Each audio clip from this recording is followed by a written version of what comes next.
Today on CityCast Denver, it was chaos at the Capitol on Monday night as state lawmakers, as usual, went down to the wire passing legislation. So we're talking about all the big changes the Governor Polis and the Democrats managed to actually agree on, what they didn't, where they go from here, and all the other local stories that mattered this week. Today is Friday, May 12th. I'm Paul Caroli, and here's what Denver's talking about.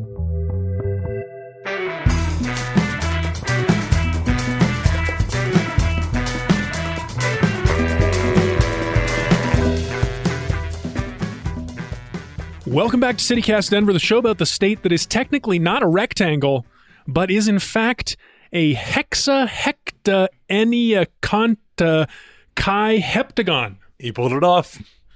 Did I? Yeah. Paul, I didn't realize how much energy you actually brought when I'm in person for this. Absolutely. But we'll introduce you in a second. I'll get there. I have to explain what that word was. It means a 697-sided shape, which I guess is what Colorado is because they got the borders wrong. Anyway, Bree is out sick today, so we have one of our Friday favorites back. She's the editor and founder of Westward. Welcome back, Patty Calhoun. Thanks so much. Patty, do you know that about the rectangle not actually being true? Well, let's say I knew Colorado was not square, but I didn't realize we had so many issues with our borders. That fact was from Atlas Obscura, by the way. I should mention that. But also, you've heard his voice already. He's a returning guest, but a Friday first-timer. He reports on politics for Colorado Public Radio. Andy Caney, welcome back. Thanks for having me. Andy, how are you feeling about the rain this week? The rain? Oh, it's wonderful. I was stuck in the Capitol for 4 months straight, and to come out of it and see the world is alive and, doing worldly things is really nice. Yeah, fresh, blooming, flowers are blooming. Yeah. I love this time of year in Denver. I just can't get enough of it. I love the bad predictions. It's amazing Denver is still here. Well, Wednesday, if you listen to the forecasts, you thought we would have been blown right off the planet, which frankly, you might be happy if it had happened to the Capitol, right, Andy? The Capitol could withstand any force of nature, unfortunately. All right, so before we get to our top story, I have some exclusive news to share. I haven't said this to anybody in the room. This is a surprise to everybody, but it comes in the context of the mayor's race, which is heating back up. That's right, it's time for even more mayoral madness. Ballots are going out next week. Endorsements are rolling in. Kelly Brough this week got the endorsement of her former opponent, Chris Hansen. Mike Johnston had this big press conference at Civic Center where Ian Thomas Tafoya, his former opponents, Jim Walsh, Terrence Roberts, Al Gardner. I saw on social there was a pic of him and Chauncey Billups also this Julie week. Gonzalez, state senator. Okay, as well. She's also behind Mike? Yep. Okay, interesting. Okay, well, here's my exclusive news. I was texting with Renata Behrens last night. She's the mayoral candidate who I interviewed at her retirement home, Windsor Gardens. So she does have an endorsement. She had been thinking about it. She prefers Kelly. She's going for Kelly. It was kind of confusing why, but she said that Mike is a Harvard and Yale guy, and he should go to Washington and run for president instead. One of Renata's main reasons for running was that she needed a job, and this seemed like as good a one as any, which I respect. She would be great appointment secretary. She would be great in the mayor's office. Do you honestly think so? She would be entertaining in the mayor's office. She would be interesting. Patty, do you think Brough or Johnston has the edge right now?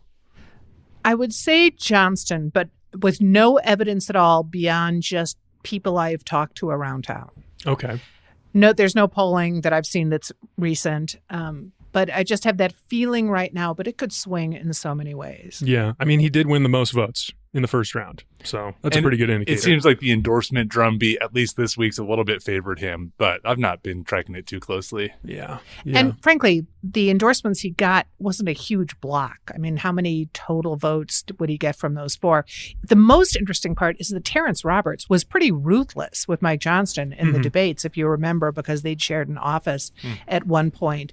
And Mike Johnston was always pretty gracious to him. So interesting that this happened. Yeah, I agree. I could never quite nail down what the dynamic was between them now. I mean, I know that they were both involved in that story, well, Terrence's story that became the book The Holly, and then the documentary The Holly that a lot of people have seen now. But Yeah, something to look into more maybe in the future.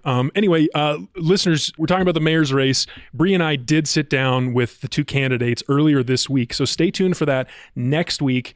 Those were very interesting conversations. There was this one moment with Kelly in particular that just she caught me off guard with something. Totally surprised me. It was interesting. Can't wait.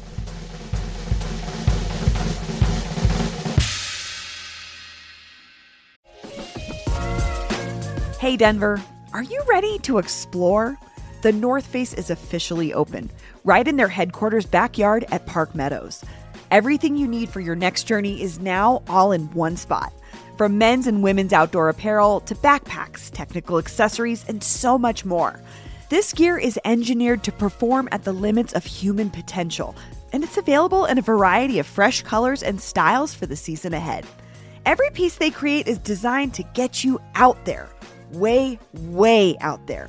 So no matter how you choose to immerse yourself in the outdoors, whether it be through hiking, climbing, camping, skiing, snowboarding, or beyond, their gear is here to take you further. Find them on the second floor, find all the essentials you need, then go ahead, get out there, and start your journey. The exploration starts there.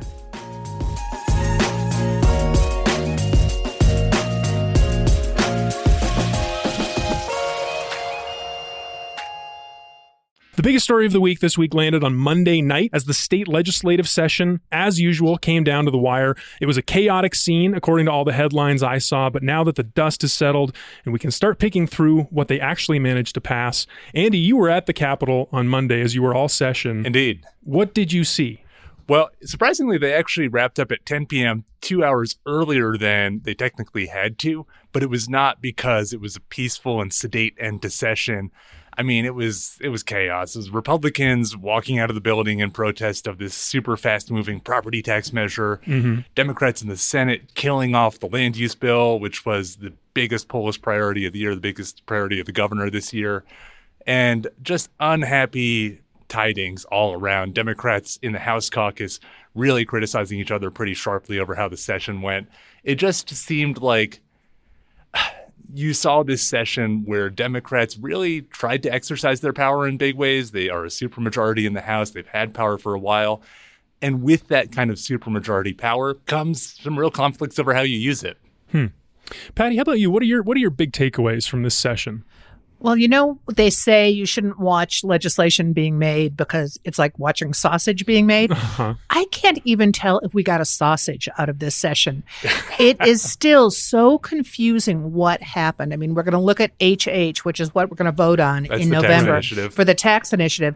I mean, if that's sausage, it's not very appetizing. And we're all going to have to be going through it until November to figure out exactly what that means. So, but the other thing, the land use bill, you think this was Polis's big move. And the only thing I can think is that it was a secret weapon to bring the rest of the state together, because we've talked about how divided Colorado is. Well, everyone agreed, except for a few developers, that they hated that proposal. You remember? I don't know about everybody. Well, all right. A lot of people who never agree on anything. Certainly a lot of city leaders, Republicans. Rural leaders. Should we explain what the land use bill is before we dive into it? Please. The governor in March said, hey, we're going to really change the way development and growth works in this state. Hey, cities, you now have to allow condos, duplexes, triplexes, et cetera, in all your residential neighborhoods. And it kind of got chopped and screwed from there and turned into different things. But the upshot of it was that the governor wanted to take some of that city power over zoning and say, we're going to have a little state push here to force you to allow more housing. Mm-hmm. And when you say city, you're also talking any municipality. So you're talking little towns on the plains, little towns in the mountains. People were mad. I mean, when you have Hancock agreeing with a mayor of a town out on the plains, you have done something extraordinary. Unfortunately, it did not work out well for anybody in the end. That last second push to bring that bill back. First, it was just going to be an assessment of what affordability rules and things were out there and what was needed. Yeah, study bill. Yeah, so another study bill, which you could have lived with. Then more amendments were added to bring back some of what Polis had wanted, but it just ended with rancor and nothing. And even the kumbaya moments between, the plains, the urban areas, that was gone too. Yeah, that local control issue, I think that was the one piece of that stuck out to me most. I mean, we talked about this a couple of weeks ago on the show, actually, but Andy, I really wanted to hear from you. Did you think that local control was the real reason that all of these mayors were pushing back? Did they have any disagreements on policy? And not just the mayors, but like at the Capitol as well. Was that the real disagreement there? I think that when you propose a big change like this, it drew instant backlash from the voters and from the constituents who really have the loudest voice in those cities, from people who have vested interests, from property owners, and that city elected officials heard that and conveyed that to the state. And I think that local control was a legitimate issue, because the question was, who gets to control this? Do you get to control it at the super local level or the state level? But what you can debate is what was driving that resistance. I think local control was what they were arguing about, but what was the reason they were arguing about it? It is both the philosophy of who should have authority here, but it's also, a resistance to development, a resistance to wanting to see your city change. And it is a fear of giving away that power to the state level. Yeah, of wanting the change to happen on someone else's terms. I can see it feeling that way. Patty, it seems like to me that this touches on this bigger debate in Colorado about growth, this tension about what does growth look like? How do we like it? Do we not want it? You've seen that debate come and go. Did this feel different to you at all? I would say the local control issue is what really felt different. You look at the growth cap, for example, that was one of the issues.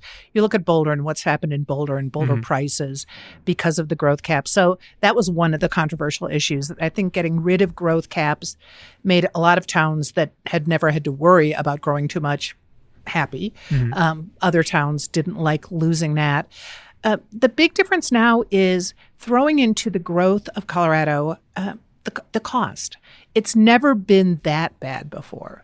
Now, in some parts of Colorado, it still isn't that bad. I mean, if you go out on the plains, if you go to southeastern Colorado, you are not going to be spending that much. But anything close to an urban area or an attractive, popular recreational area, you are paying so much. And that's what threw fuel in the fire on this one.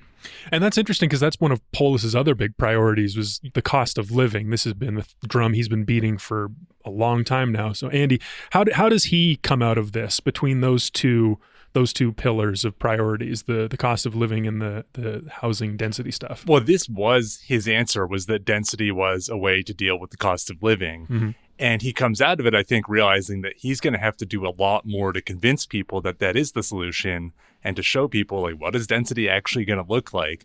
Well, I mean, I was going to say, if he'd strategized before, and you kind of wonder who was advising him on this, where was his gut that they didn't see how badly this would go and how tough the reception would be in the beginning and what you would have to do to get it through.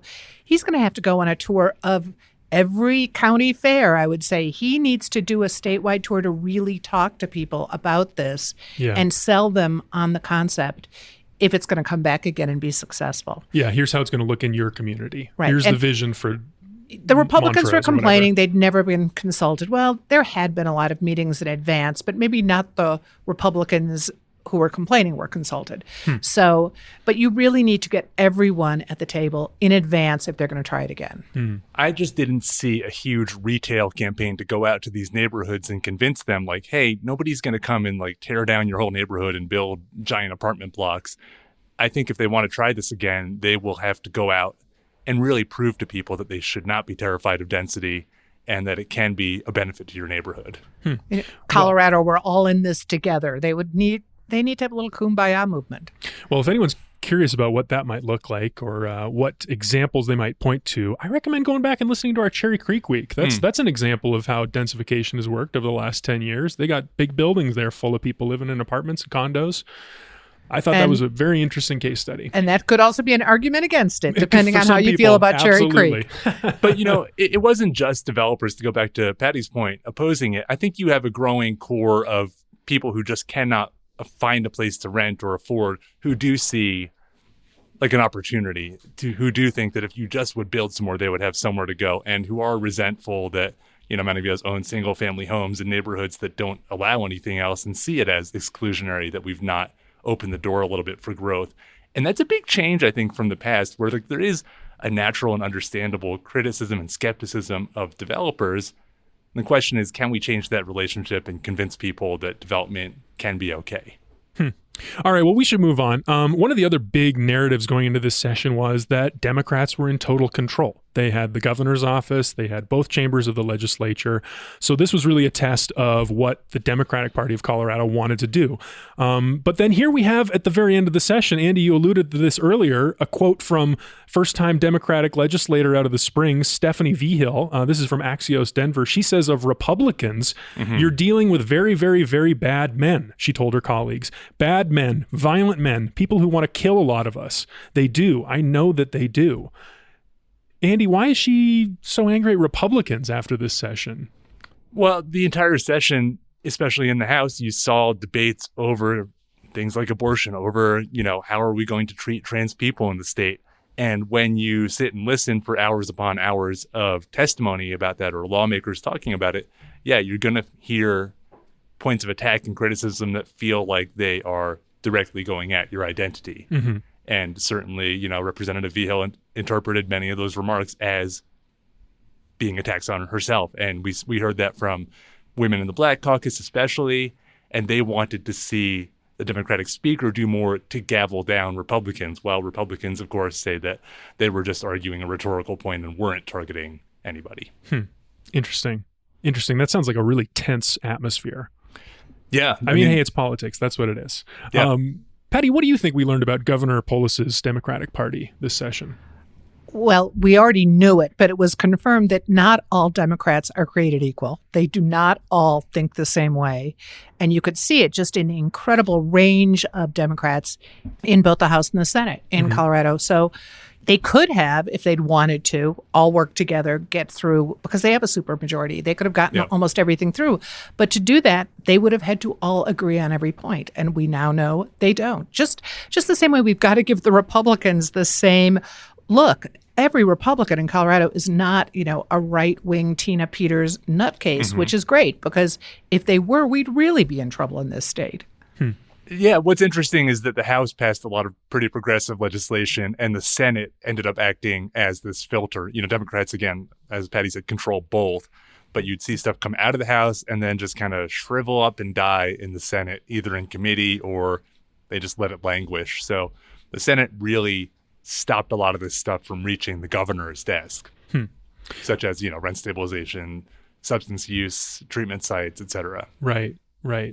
We were talking about growth a second ago. There's one other housing bill that I want to talk about, something you flagged on Twitter, Andy, about growth caps. Yeah. There was a bill about growth caps. What happened there? It passed. It was so interesting because just like the land use bill, this is overriding local authority over growth and saying, hey, you can't be having these laws that say you can only build so many residential units per year in your city, which would be Golden, Lakewood, Boulder, really come to mind.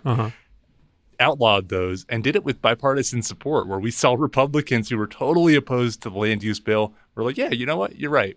You shouldn't be able to do that. So what do we make of that? I mean, if local control matters on one bill but not on the other. Well, my take is that local control means what you need it to on any given bill. It's still a legitimate concern as who should be able to make what decisions, but it can vary a lot. And I also think that it's easier to say, Boulder specifically, you can't do that, rather than the land use bill would have been a mandate on dozens of cities. So it's easier to say that other guy no versus everybody has to do something. Interesting. All right, well, let's wrap up with something. I mean, I asked each of you to prepare beforehand. I thought this would be fun if we each picked a big win and an epic fail of the session. So this could be a person, a policy, a strategy. Who wants to go first? I'll let Andy. He was there. Andy, take us away. All right, I got two. The first was, yes, the ideological consistency of the concept of local control had a bit of a fail because, on the one hand, you would see people arguing that we need local control over housing, but you can't have local control over drug policy, and you can't have local control over rent stabilization, or you could flip it. So, while again, it is a legit concern, it is very malleable. And I also had a personal little fail. On the last night of session, I was able to go up to the tippy-top dome of the Capitol. Not just like the balcony, but, there's like that little like red light on top of it, like a glass like bulb. Patty, I do know about Okay. this, but I I've can't never heard of wait to this. find out how this happened. It's Well- very Spider-Man. Well, what happens is, the Senate president likes to give tours of the very tippy top of the Capitol occasionally. Uh-huh. Terrifying to get up there, like 7 different sets of the most scary stairs that you've ever been on, and eventually you crawl your way up there and stick your head in the little glass dome. And I did it, but I was like too scared to get a selfie, so I consider that to be a major fail. I have nothing to mark the occasion. Yeah, Pixar didn't happen. Sounds not like happen. sounds like a big fat lie. I don't believe it. No. So that's your fail, Patty. Do you want to give us a fail? Well, I'm going to give Polis the fail on the land use bill because 100%. if he hadn't made it such a platform for this year, it wouldn't have been so striking. But in this case, he is a politician who's has not made a lot of missteps over time. And in this case, you just wonder, was it judgment? Was it he really maybe he wanted to create chaos so he can come make order out of chaos next year. But right now, it looks like an epic fail. And they defend it as like, well, we started the conversation and our big priorities have always taken years. But I don't recall that any of the big priorities failed to result even in a bill one session. And I kind of wonder, I think that they wanted to get something done quickly coming out of the election while they were at the height of their power. And they knew that overcoming local control would always be a fight. And so maybe they thought they could just get it through in one session. Now they have to kind of retrench and try again with a much bigger push behind it. And I have to say, the whole State House for not having dealt with property tax earlier and better. I mean, that was one we knew that was coming ever since the repeal of the Gallagher Amendment. Because we voted for it. Right. And 3 years later, that we have to have such an incredible cluster in the last day on these big bills. Big issues for Coloradans. Yeah, and you can debate over why it had to come in the last second. Like the Democrats will say, well, we were negotiating with all these different parties and we didn't know what the valuation increase would be and we only have 4 months. But the result was that it was very hard to parse the actual fiscal effects of it. And there are parts of it that I still don't have the level of detail that I want on it to be able to explain to readers. So that was not great. Yeah, that is at least for my explanatory purposes. Enormously complicated situation with those property taxes. We will be talking about that a lot more because that is going to be on the ballot in November. Can they just do that with anything, by the way? If they can't agree on something by the end of the session, they're just like, put it on the ballot. Voters will figure it out. You can put a lot of stuff on the ballot, and they have. Interesting. Doesn't mean it'll pass, though. Yeah. Interesting. It's such a. Anyway, Patty, do you have a win? A big win of the session? I will say it's a little win, but definitely for the little guys. The parents who moved to Colorado in order to give their children who are suffering from seizures CBD. And I love that. At one point, the Charlotte's Web CBD, I think everyone's heard about that because it was big. On CNN, it changed Sanjay Gupta's feeling about cannabis. And at the last second, there had been a change in a bill that would have prevented these families from getting that. And that was changed and went through. Oh. So these kids will still have access on a pretty generous level. Okay. That's great. Andy, you got one? 3 words. Stegosaurus license plate.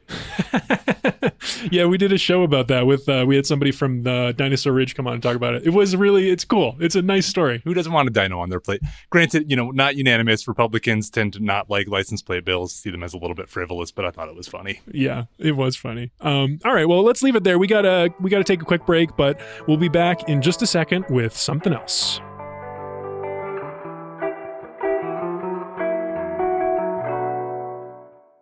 And we're back. So we have got a little segment planned for you. We're going to do overlooked stories of the week. Everybody has selected a underreported or overlooked story, and we're going to talk about them. So who wants to go first? All right, Patty. I'm not thinking of which one I'm going to do. It's been reported, but not in enough depth, that here we have the migrants coming back, which we knew would happen when 42 was abolished, along with the rest of the pandemic emergency regulations. So on Thursday, that was lifted. Flood of migrants continues. And that Denver, once again, really wasn't ready for the flood and wound up putting them all in the area parking garage while they processed them. And this is going to be something we're dealing with now for months to come, it looks like. Yeah, probably take over the rec centers downtown again. Yeah, and it raises this really interesting question of how liberal cities deal with immigration and how that shifts the politics around it. Right, exactly. And you look at the 20th Street Gym, for example, which was used as an intake center. 20th Street Gym, great old recreation center. It's got a boxing program for poor neighborhood kids. Those kids couldn't go to that boxing center for 4 months because it was used as a migrant intake center. It's not like their parents could drive them to another, to Aurora, to another boxing place. So considering which places you use, which you don't, I understand it's challenging, but that was the wrong decision, and I sure hope they're not putting them back there again. And let me also bring up the mayor of Pickleball, remember him? Who got in so much trouble because he'd written with a Sharpie on the floor, and he was fined $5,000 to refinish the floor. Yes. As it turned out, they figured out a way to refinish the floor without using that, but then they used it as a migrant intake center, and they have to redo the floor again, and this guy still has to pay $5,000. They kept his money? They kept his money. Wow. That is an outrage. Man. Small pickleball outrage, but an outrage nonetheless. There's no such thing as a small pickleball outrage. I've learned that in the last year. Every single one. Well, I think huge. In the past, when you've seen Republican governors send migrants to liberal cities as a kind of FU point, you do see people step up and say, okay, this is our responsibility. Let's care for these people. Right. But you also will see a backlash at some point, and I would like to see, how does the city affirmatively respond to that and manage that backlash in a way that keeps everybody happy? Yeah, that's a tough situation. We'll definitely have to talk more about that one. Andy, do you want to go next? Yeah, I have a free story idea, and it's what happened to all the fair election fund money in the election. Lots of candidates were able to get a lot more money than they would have had otherwise. I'm just curious, did we grow the political consulting class in Denver? Did people spend higher salaries than they normally would have otherwise? Did it attract in the end some of those many candidates that we saw? What were the effects of just injecting that much public money into the election? Yeah, absolutely. That's a fascinating issue. We were talking about that all the way through the campaign, Patty. How do you feel about it now that it's not quite over yet, but I actually liked it that we had so many candidates, even though covering it was crazy for everyone. But would we still have had that number of candidates? Maybe just a couple might not have. Lisa Calderon, for example, said that having that money was one of the reasons she got back in, and it was probably one of the reasons she ran a much better campaign this time. But I think it was just pent up irritation with an incumbent for 12 years that people just wanted to get out there. So we might have had fewer, but they were able to run better campaigns because they had the money. Yeah, I definitely don't think it was a bad thing to have more candidates, and it certainly reshaped the whole conversation. I do want to know, I'm sure some of that money went somewhere interesting. Yeah, you're saying what did we paid a lot for this? What did we get? Yeah, what did we get? And also just what did people do with it? Well, they have to turn that in, right? The report. So there'll be time to dig into that. There will be. And meanwhile, money is still going to Johnston and Bruff. All right. Well, I'll go next. This is a story that I did not see anywhere, although everyone's going to be familiar with it. On Wednesday morning, I saw my first Miller moth of the year. Oh, God. I was in the garage, and it just sort of, how they at my face. Yeah, just like that. And I did not like it. My wife got freaked out by it. Oh, man. She really does not. That's a problem. The whole household was in an uproar, it sounds like. It was a rough morning. I'll just say that. So we have a plan now. But anyway, I called up the chief lepidopterist at the Butterfly Pavilion, Shiran Herskovich, for some answers about how the Miller moth migration is going to look this year. So if you're not familiar with Miller moths, they come around late spring when the flowers are blooming. They're pollinators. They're attracted to the flowers. That's why this happens, coming from the Eastern Plains up to the mountains. So these are the guys we're trying to save. Exactly. Yes. I didn't know that. Miller moths are pollinators. So don't kill them. We should be cherishing them. We should love them. We should embrace them when they come. Is this supposed to be a big Miller moth year? That was my big question. No. Shiran says it is going to be a pretty average moth year. It was a very wet winter, which means that the blooms are going to be very spread out. So the moths are not going to be congregating in the urban center the way they did 2 years ago. Mothpocalypse. What a rough one that was. I feel like last year was pretty mothless. I don't remember seeing a lot of them. Oh, really?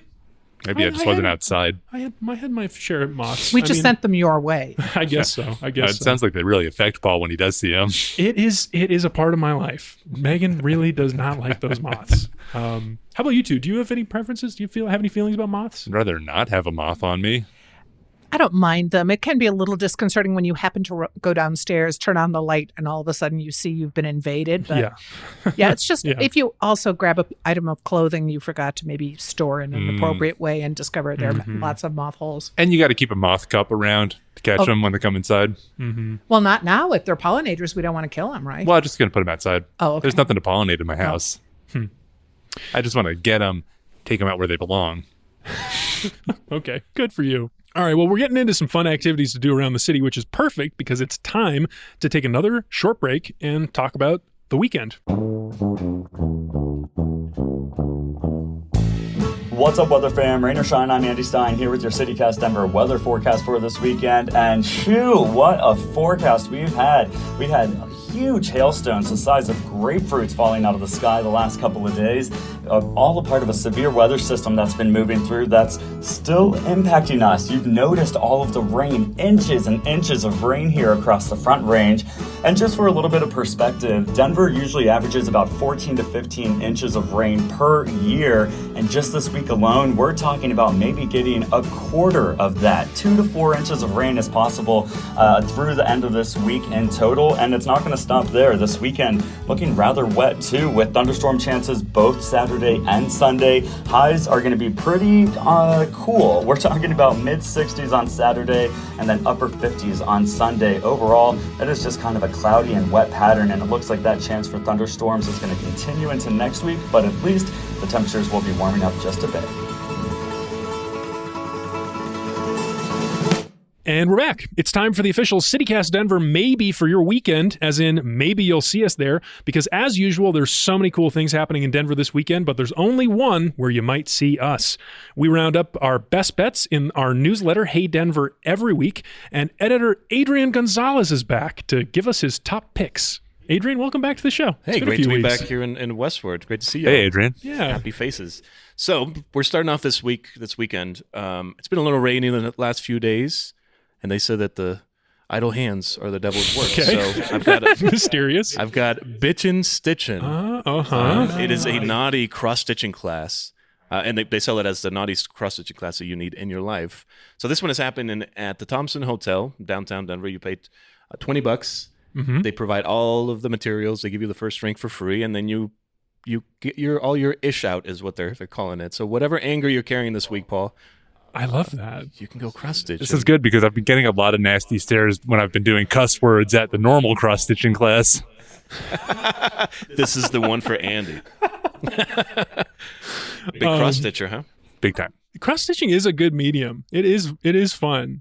I mean, I talked about Megan earlier, but we have this great cross-stitch she did in college for some assignment or other, but it was a human man, and he was holding up a rib, a pork rib. Megan and underneath did this? it says McRib is back. And it was like some play on like Adam and Eve and McDonald's. Wow, that sounds cool. like a lot of work for not much payoff. Hey, Patty, not a big cross-stitcher. Oh, I've done cross-stitching, which is why I'm saying that's a lot of work for not much payoff. yeah, it was a lot of work. It is harder than you think. All right, so the second event this weekend, speaking of all this rain, I know a lot of us got hail, and maybe our plants got a little messed up. The Denver Irving Gardens is having a spring plant sale this weekend, so today and tomorrow, 10 to 3. Wonderful.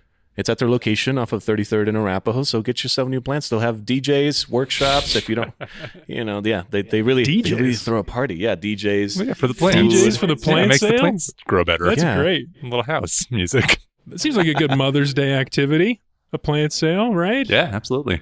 And remember, don't plant before Mother's Day. Those of you who got hailed on got that lesson. Yeah, I thought about doing it the other day. You actually might see me at the plant sale. That's my maybe. Yeah, get a little something for mom. Yeah. All right, Adrian, what else we got? All right, so this Saturday is something called Global Big Day, which is a special birding holiday. So for those of you who are into birding, I know Paul just perked up. Yeah. I'm a big birding fan myself. Great. This is a global day, essentially, a global holiday that encourages nature lovers to go out and look for birds. And so the Highline Canal Conservancy is hosting a birding walk tomorrow morning from 7:30 to 10 a.m. It's at the Delaney Historic Farm. You can walk around. You don't need to know anything about birds. If you just want to get out, it's going to be a little overcast, but you could still see some birds. Nice. Delaney Historic. I don't know where that is on the Highline. Do you know, Patty? Yeah, it's in Aurora. Beautiful. It's great. I mean, it's a really, really wonderful spot. Oh my Prairie. gosh. That sounds wonderful. Some prairie birds? And Miller moths, with any luck.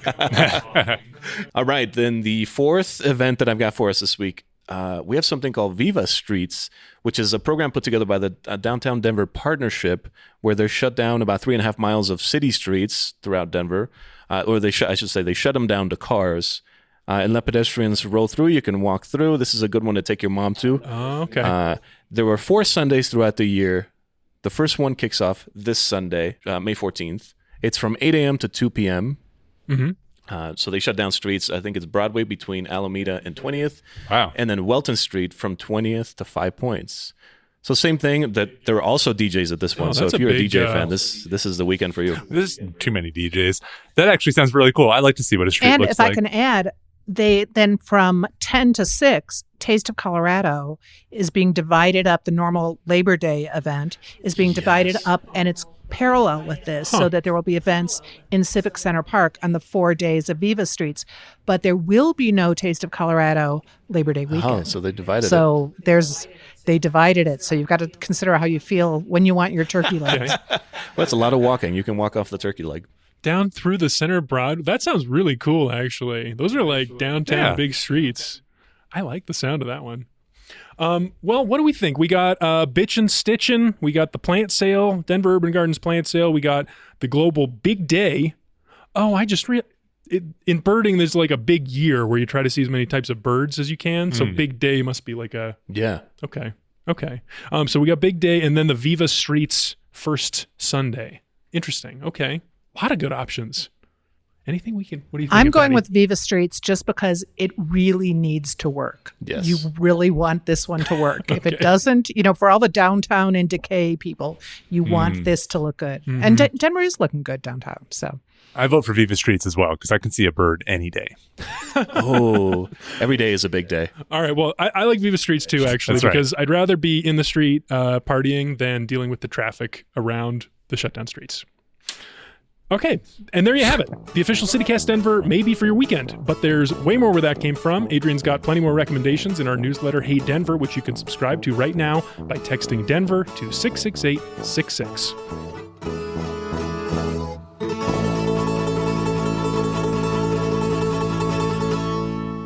Adrian, Andy, Patty, thanks so much for joining me. Thank you. And that's all for today here on CityCast Denver. Our producers this week were me, Paul Caroli, and Anne Maria Wad. Peyton Garcia and Adrian Gonzalez write our morning newsletter, Hey Denver. Bree Davies is our host. Our music is by Los Mocachetes, with additional mixing by Tyler Lindgren. If you haven't already, subscribe to the show wherever you get your podcasts. Follow us on Twitter or Instagram at CityCast Denver, and tell Bree about us the next time you see her. She's been under the weather this week and would love to hear from you. You can sign up for that daily newsletter I mentioned by texting Denver to 66866 and learn more about us at denver.citycast.fm. See you next week.